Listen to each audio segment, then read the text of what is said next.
안녕하세요. 마이펫 상담소 윤쌤입니다. 여러분은 어떤 고양이를 키우고 싶으세요? 새끼 고양이를 키울까요? 성묘를 키울까요? 순종 품종묘를 키우실래요? 아니면 길냥이를 입양해 키우실래요? 자, 암컷을 키우실래요? 수컷을 키우실래요? 자, 오늘은 고양이 선택 요령, 어떤 고양이가 내게 맞을까라는 주제를 한번 얘기해 볼까 하는데요. 여러분은 어떤 고양이를 키우고 싶으세요?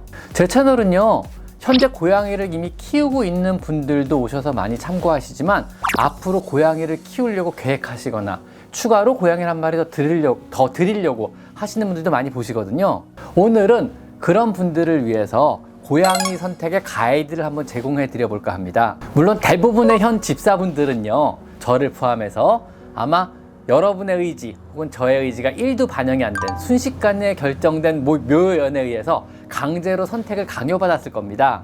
그래서 이런 강요받은 묘연에 의해서 지금 집사로 간택된 분들이 현재 대부분일 테고요. 하지만 만약에 나는 조금 더 체계적으로 앞으로 20년 동안 같이 할 내 식구를 내가 직접 고르고 싶다 하는 분들에게는 아마 도움이 될 만한 내용이 될 수 있습니다. 자, 우선 첫 번째는요, 새끼 고양이를 키울까요? 성묘를 키울까요? 보통은 구입을 해도 좋지만 우리가 입양을 하게 되면 고를 수가 있어요. 새끼 고양이냐 성묘냐. 새끼 고양이의 경우는요, 너무너무 작고 너무너무 사랑스러워요. 처음에 많이들 선택을 하시는데요, 한 가지 알아두셔야 될 것이 있어요. 아가는 너무너무 작고 너무너무 연약하며 손이 굉장히 많이 간다는 거예요. 반드시 명심하셔야 됩니다. 만약에 이미 고양이를 한 마리 키우고 계시고 추가로 선택을 하시거나 강아지를 한 마리 키우고 계시다 그러면 새끼 고양이를 추천드려요. 그래서 합사가 훨씬 편하거든요. 적응도 빠르고요. 이미 고양이가 있거나 강아지가 있는 집에 어린 고양이를 들이시면은요, 굉장히 빨리 잘 적응해서 서로 잘 지낼 확률이 굉장히 높습니다. 성묘는요, 상대적으로 손이 덜 갑니다. 또한 이미 완전히 다 자란 성체이기 때문에 크기도 성질도 모색깔, 모질, 털 길이 모든 게 이미 정해져 있기 때문에 나한테 맞느냐 안 맞느냐를 한눈에 파악이 가능해요. 대부분의 경우 오랫동안 같이 살 식구이기 때문에 기질이나 성격은 굉장히 중요한 문제거든요.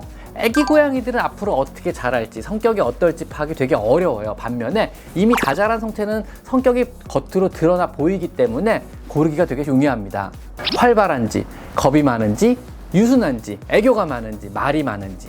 아기 고양이 때는 알 수 없는 이런 것들이 이미 다 드러난 상태이기 때문에 여러분이 선택하셨을 때 그 기질 그대로 오랫동안 함께 생활이 가능합니다. 자, 암컷을 키우실래요? 수컷을 키우실래요? 사실은 암컷이냐 수컷이냐는 아무런 문제가 안 됩니다. 흔히 이제 사람으로 생각하는 의인화의 오류 중에 하나인데요, 고양이나 강아지를 키우신다는 것은요, 중성화 수술을 전제로 합니다. 즉 성이 없는 채로 키우게 돼요. 암놈의 특성이나 기질 혹은 순놈의 특성이나 기질이 거의 반영이 안 됩니다. 즉 성별에 따른 어떤 차이는 거의 없다고 보셔도 무방합니다. 순종 품종묘를 키우실래요? 아니면 길냥이를 입양해 키우실래요? 자, 여기서 이제 좀 딜레마가 생기긴 합니다. 그런데요, 사실 20년을 함께 살 어떤 가족을 고른다 생각하면 의외로 선택이 쉬울 수도 있어요. 물론 순종묘를 구입하는 것보다는요, 길에서 유기된 혹은 길에서 살아가는 아이를 입양해서 키우는 것을 적극 추천드립니다. 그리고 그 숭고한 뜻을 적극 지지합니다. 하지만 그렇다고 순종묘를 구입하는 것을 우리가 비난할 수는 없습니다. 그래서도 안 되고요. 만약에 내가 고양이에게 바라는 어떤 특정한 특성이 분명한 사람이라면요, 당연히 순종묘가 더 좋습니다. 큰 고양이를 원하는 사람이 있을 수도 있고요, 아주 작은 고양이를 원하는 사람들이 있을 수 있습니다. 그리고 마른 형태의 날씬한 몸체를 가진 코비 쉐입을 원하는 사람도 있고요, 털이 길며 얼굴이 눌린 동글동글한 형태의 고양이를 원하는 분도 있어요. 털이 복실복실한 사람이 원하는 사람이 있고 벨벳 느낌의 약간의 힘 있는 털을 원하는 사람들이 있어요. 왜냐하면 사람들이 원하는 특성은 굉장히 다양하거든요.